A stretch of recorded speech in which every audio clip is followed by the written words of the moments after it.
Hi பா, எல்லாம் எப்படி இருக்கீங்க? இன்னைக்கு நம்ம செரின் வீட்டு சாப்பாடில் ஒரு லஞ்ச் மெனு தான் பண்ண போகிறோம். கருவாட்டு குழம்பும் முட்டைக்கோஸ் பொரியலும் பண்ண போகிறோம். கருவாட்டு குழம்பு அப்படின்னு பார்த்தீங்கன்னா தட்டைப்பயிறு, கத்திரிக்காய், அப்புறம் சொரக்காய், இந்த மாதிரி மொச்சக்காய், இந்த மாதிரி எல்லாம் போட்டு கருவாடு பண்ணுவோம். ஆனால் இன்னைக்கு நம்ம கருவாட்டு குழம்பு வந்து ராஜ்மா இருக்குது பார்த்தீங்களா, அதில் தான் இன்னைக்கு கருவாட்டு குழம்பு பண்ண போகிறோம்.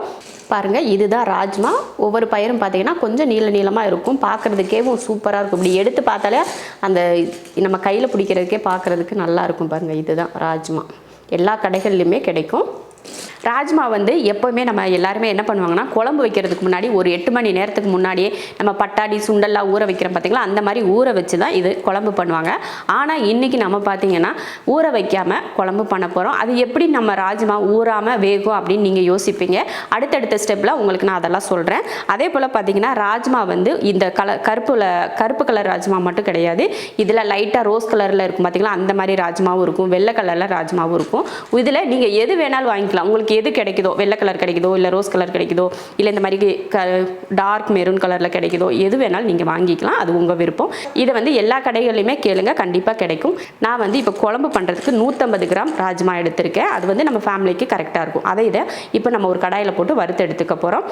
ஒரு கடாய் வச்சுருக்கேன், இப்போ போட்டுக்கலாம். இப்போ ஸ்டவ் ஆன் பண்ணிடலாம். இப்போ வறுத்துக்கலாம்.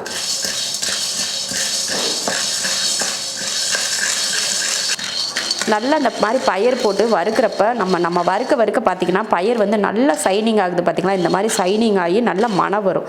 நம்ம வறுக்க பார்த்திங்கன்னா இப்போ பார்த்த மாதிரி தெரிஞ்சிருக்கும் உங்களுக்கு, நல்ல சைனிங்காக இருக்கும் அந்த பயிர் பார்க்குறதுக்கு. அந்த மாதிரி தான் நம்ம வறுக்கணும். அதே சமயம் பார்த்திங்கன்னா நல்ல மணமும் வரும். அது வந்து நம்ம நல்லா வறுத்துட்டோம் அப்படின்றதுக்கு அர்த்தம். ஏன்னா இதில் வந்து நல்ல கருப்பு கலராக இருக்கிறதுனால நம்ம வறுத்துருக்கிறதுக்கான இது வந்து தெரியாது. அதனால் அந்த மணமும் அந்த சைனிங்கும் பார்த்து நம்ம வறுத்துட்டோம் அப்படின்னு சொல்லிட்டு நமக்கே ஒரு இது வரும். அடுப்பு ஆஃப் பண்ணிடலாம். இப்போ வந்து இதை குக்கரில் மாற்றிடலாம். இப்போ தண்ணி ஊற்றி கழுவிக்கலாம். வறுத்ததுக்கப்புறமா ஒரு தடவை கழுவிட்டு அதுக்கப்புறமா நம்ம பயிரை வேக வச்சுக்கலாம். கழுவுனதுக்கப்புறம் பயிர் வேகிறதுக்கு தண்ணி நல்லா பயிர் முங்குற அளவுக்கு தண்ணி ஊற்றிக்கணும். ஊற்றிட்டு தேவையான உப்பு. இப்போ குக்கர் மூடி போட்டுடலாம். இப்போ ஸ்டவ் ஆன் பண்ணிவிட்டு குக்கரை எடுத்து வச்சிடலாம். 6 விசில் இல்லைன்னா 7 விசில் அந்தளவுக்கு நம்ம வேக வச்சுக்கிட்டா போதும். ரொம்ப குலைவாக வேக வைக்கக்கூடாது. ஒரு 3/4 பக்குவத்துக்கு வெந்திருக்கணும் அந்த பயிரை. அந்த மாதிரி நம்ம வேக வச்சாதான் குழம்பு தாளித்து வேகிறப்போ நமக்கு அது கரெக்டாக இருக்கும். இப்போ இது வேகட்டும். நம்ம அதுங்களையும் கோஸ்க்கு கட் பண்ணிக்கலாம். முன்னாடியே நான் உங்களுக்கு கோஸ் எப்படி கட் பண்ணுறது, நான் எப்படி கட் பண்ணுவேன் அப்படின்னு சொல்லிட்டு காட்டியிருக்கேன். நான் வந்து இதில் தான் கோஸ் வந்து துருவி எடுப்பேன் இல்லையா, நான் நிறைய டைம் சொல்லியிருக்கேன். அதே இப்போ வந்து நிறைய பேர் வந்து இப்போ வந்து டவுட் கேட்குறாங்க. அந்த வீடியோ பார்த்துட்டு வந்துட்டு எப்படி நீங்கள் பண்ணீங்க அப்படின்னு சொல்லிட்டு நிறைய பேர் கேட்குறாங்க. அவங்களுக்காக இப்போ மறுபடியும் அது எப்படி பண்ணேன் அப்படின்னு தான் உங்களுக்கு சொல்கிறதுக்காக தான் மீதி கோஸை கட் பண்ணாமல் வச்சுருக்கேன். இப்போ அதை எடுத்து கட் பண்ணிக்கலாம். இந்த மாதிரி காய் சீவுற தட்டில் இந்த மேலே இருக்குது பார்த்திங்களா, நம்ம பஜ்ஜிக்கெல்லாம் சீவுவோம் பார்த்திங்களா, அந்த பிளேடு, அதில் தான் நம்ம முட்டைக்கோஸை வந்து துருவி எடுக்க போகிறோம். இப்போ நான் வந்து முட்டைக்கோஸை 2ஆக கட் பண்ணி தான் எடுத்திருக்கேன். சின்னதெல்லாம் கட் பண்ணல. ஒரு பாதி நம்ம துருவி எடுத்துட்டோம். மீதி இருக்கிறத அந்த இதில் இந்த மாதிரி ஸ்லைஸ் பண்ணுங்கள்.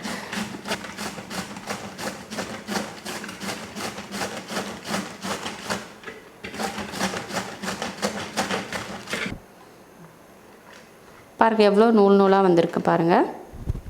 இதே போல் தான் நான் வந்து நூடுல்ஸ் பண்ணாலும் சரி, ஃப்ரைட் ரைஸ் பண்ணாலும் சரி, இந்த மாதிரி தான் நான் வந்து கோஸ் வந்து நான் துருவி கட் பண்ணி எடுத்துப்பேன். கத்தியில் நம்ம பண்ணுறதை விட இதில் ரொம்ப மெலிசாக கிடைக்கும் இல்லையா, அதனால தான்.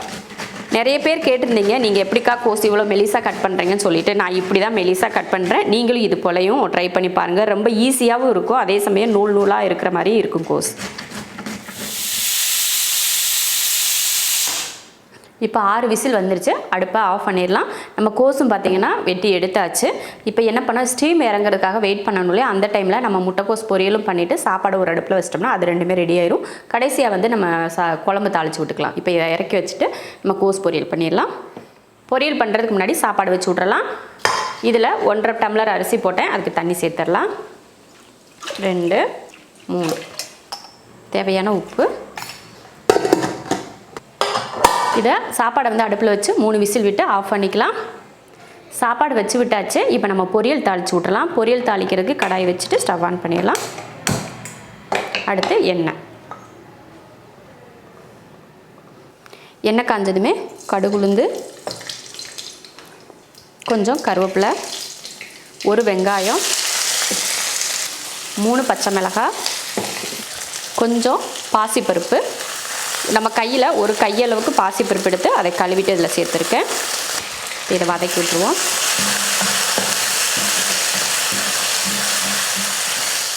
பாருங்கள், இந்த மாதிரி நம்ம பருப்பை போட்டு இந்த வெங்காயத்தை கூடயே வறுக்கிறப்போ பருப்பு பார்த்திங்கன்னா நல்லா பொன்னிறமாக வறுந்துருச்சு பாருங்கள்.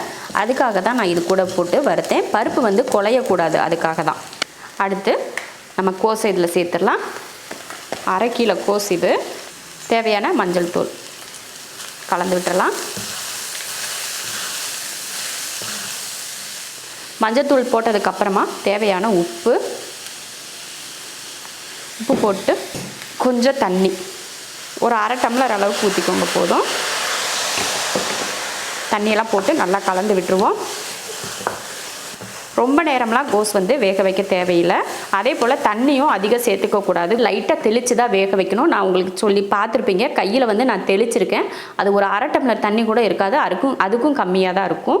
ரொம்ப நேரம்லாம் கோஸ் வந்து தண்ணியில் வெந்துச்சுன்னா அதோட டேஸ்ட் நல்லா இருக்காது. அதனால் தண்ணி வந்து கம்மியாக சேர்த்துக்கோங்க. இப்போ கலந்தாச்சு. ஒரு 2 நிமிஷத்துக்கு வேகட்டும், அதுக்கப்புறம் பார்த்துக்கலாம். பாருங்கள், ஒரு 2 நிமிஷம் வெந்ததுலேயே அந்த நம்ம ஊற்றின தண்ணியெல்லாம் வற்றி முட்டைக்கோஸும் பார்த்திங்கன்னா நல்லாவே வெந்துருச்சு.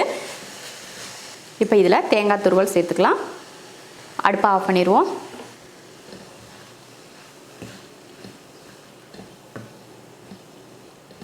எப்பயுமே நான் சொல்கிறது தான், பொரியல் பண்ணிட்டோன்னா தேங்காய் வந்து நம்ம அடுப்பை ஆஃப் பண்ணிவிட்டு கிளறிக்கோங்க. அவ்வளோதான், சூப்பரான ஒரு கோஸ் பொரியல் ரெடி ஆயிடுச்சு. பாருங்கள் எவ்வளோ சூப்பராக உதிரி உதிரியாக வந்திருக்கு பாருங்கள். ரொம்ப சூப்பரான ஒரு கோஸ் பொரியல். சாப்பாடு வச்சுட்டோம். இப்போ கோஸ் பொரியலும் ரெடி ஆயிடுச்சு. அடுத்து குழம்பு தாளிக்கிறது தான். குழம்புல பார்த்திங்கன்னா பயிர் வேக வச்சுருந்தோம், அது ஸ்டீம் இறங்கிடுச்சு. அடுத்து அதை தாளித்து விட்றலாம். பாருங்கள், பயிர் எவ்வளோ சூப்பராக வெந்திருக்கு பாருங்கள். ரொம்பையும் குலையாமல் எவ்வளோ அருமையாக வெந்திருக்கு பாருங்கள். இந்த மாதிரி வெந்திருந்தால் தான் நம்ம குழம்புல வந்து தாளித்து விட்டு வேக வைக்கிறதுக்கு கரெக்டாக இருக்கும். குழம்புக்கு பயிர் வந்து ரெடியாக இருக்குது. இப்போ நம்ம குழம்பு தாளிச்சிடலாம். எண்ணெயும் ஊற்றிக்கலாம். எண்ணெய் காஞ்சதுமே கொஞ்சம் வெந்தயம், கொஞ்சம் கருவேப்பிலை, ஒரு 20 போல் சின்ன வெங்காயத்தை சின்னதாக கட் பண்ணியிருக்கேன், அதையும் சேர்த்துக்கலாம். அதை சேர்த்துட்டு நல்லா வதக்கி விட்ருங்க. நல்ல கலர் மாதிரி பொன்னிறமாக வரணும், அந்த மாதிரி இதை வதக்கிக்கலாம். பாருங்கள், வெங்காயம் இந்த அளவுக்கு நல்லா பொன்னிறமாக வதங்கிருச்சு. இதில் 2 தக்காளி சேர்த்துடலாம்.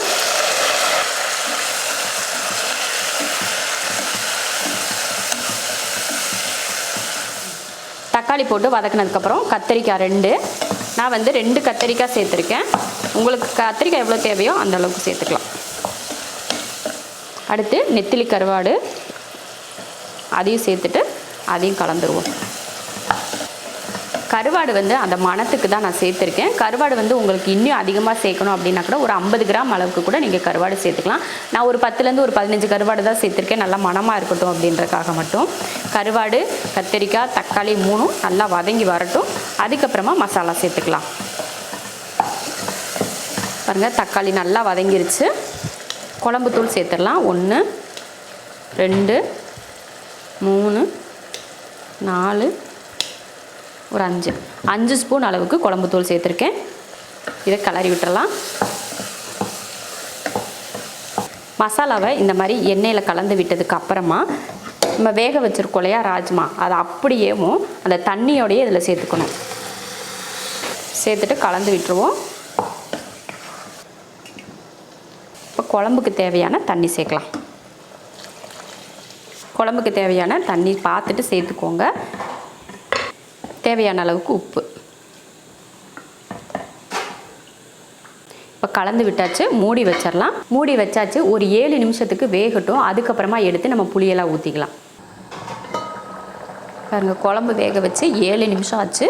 நல்லா வெந்துட்டுருக்கு. கத்திரிக்காய் இந்த பயிரெல்லாம் இன்னும் நல்லாவே வெந்திருக்கு. இப்போ இதில் புளி சேர்த்துக்கலாம். ஒரு சின்ன நெல்லிக்காய் அளவுக்கு புளி எடுத்து கரைச்சிருக்கேன், அதையும் சேர்த்துக்கலாம். புளி சேர்த்தாச்சு. மறுபடியும் மூடி வச்சுட்டு ஒரு 3 நிமிஷத்துக்கு வேக வைக்கலாம். ஏன்னா நம்ம புளி ஊற்றிருக்கோம் இல்லையா, அதோட பச்சை வாடை போகணும் இல்லையா, அதுக்காக ஒரு 3 நிமிஷத்துக்கு நல்லா ஹை ஃப்ளேமில் வச்சு வேக வச்சுக்கலாம். புளியெல்லாம் ஊற்றினதுக்கப்புறம் சூப்பராக எல்லாமே வெந்திருக்கும். கத்திரிக்காய் எப்போயுமே சீக்கிரமே வெந்துடும். இந்த பயிர் வெந்திருக்கா அப்படின்ற ஒரு டவுட் உங்களுக்கு இருக்கும்.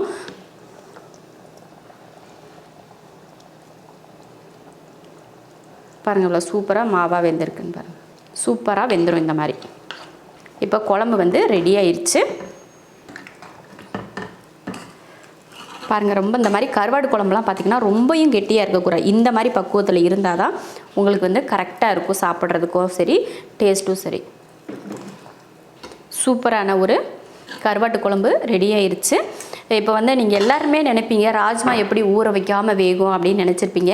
இப்போ உங்களுக்கு நான் காட்டியிருக்கேன் பாருங்கள் எவ்வளோ சூப்பராக வெந்திருக்குன்னு சொல்லிட்டு.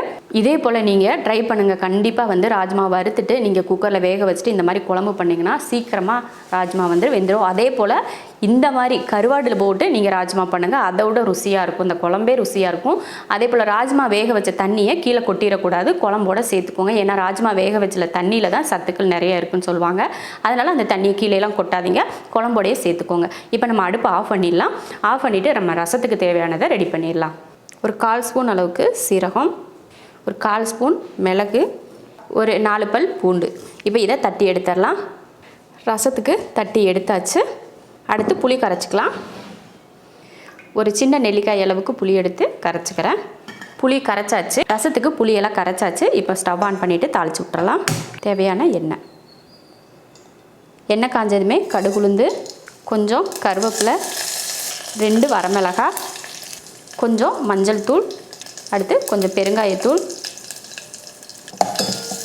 அடுத்து ஒரே ஒரு தக்காளி. இது வதங்கட்டும். பாருங்கள், தக்காளி நல்லா வதங்கிருச்சு. இப்போ இதில் ரசத்துக்கு தட்டினது சேர்த்துடலாம். இப்படியே கலந்துருவோம். அவ்வளோதான். இப்போ புளி தண்ணியை ஊற்றிடலாம். கொஞ்சம் மல்லித்தலை, தேவையான உப்பு சேர்த்துட்டு ரசத்துக்கு புளிப்பு எந்த அளவுக்கு தேவை அப்படின்னு சொல்லி பார்த்துட்டு தண்ணி ஊற்றிக்கலாம். ரசத்துக்கு தேவையான தண்ணியெல்லாம் சேர்த்தாச்சு. ரசம் வந்து பொங்கி வரட்டும், அதுக்கப்புறம் ஆஃப் பண்ணிக்கலாம். பாருங்கள், ரசம் வந்து இந்த மாதிரி ஒரு கொதி வந்து அந்த நுரையோட ஒரு கொதி வந்ததுமே அடுப்பை ஆஃப் பண்ணிடணும். இப்போ எல்லாமே ரெடி பண்ணிட்டோம். சாப்பாடும் வச்சாச்சு, கோஸ் பொரியல் ரெடி, குழம்பு ரெடி, ரசமும் ரெடி. இப்போ நம்ம பரிமாறிக்கலாம். சாப்பாடு, முட்டைக்கோஸ் பொரியல், ராஜ்மா கருவாட்டு குழம்பு, ரசம். சூப்பரான ஒரு கருவாட்டு குழம்போட லஞ்ச் மெனு ரெடி ஆயிடுச்சு. கருவாட்டு குழம்பு இந்த மாதிரி ராஜ்மால நீங்கள் செஞ்சு பாருங்கள். கண்டிப்பாக அடிக்கடி இதே செய்ய சொல்லுவாங்க. உங்கள் வீட்டில் வேறு குழம்பு பக்கமே நீங்கள் போக மாட்டீங்க. ராஜ்மா இருக்கா, சரி கருவாட்டு குழம்பு பண்ணிடலாம் அப்படின்னு தான் பண்ணுவீங்க. அந்த மாதிரி டேஸ்ட் இருக்கும். நீங்களும் ஒரு முறை இந்த மாதிரி கருவாட்டு குழம்பு செஞ்சு பார்த்துட்டு எப்படி இருக்குன்னு சொல்லிட்டு கமெண்ட்டில் சொல்லுங்கள். பிடிச்சிருந்தா லைக் பண்ணிவிட்டு ஷேர் பண்ணிவிட்டு நம்ம செரின் வீட்டு சாப்பாடு சேனலை சப்ஸ்கிரைப் பண்ணி பக்கத்தில் இருக்க பெல் ஐக்கானை கிளிக் பண்ணி வச்சுக்கோங்க.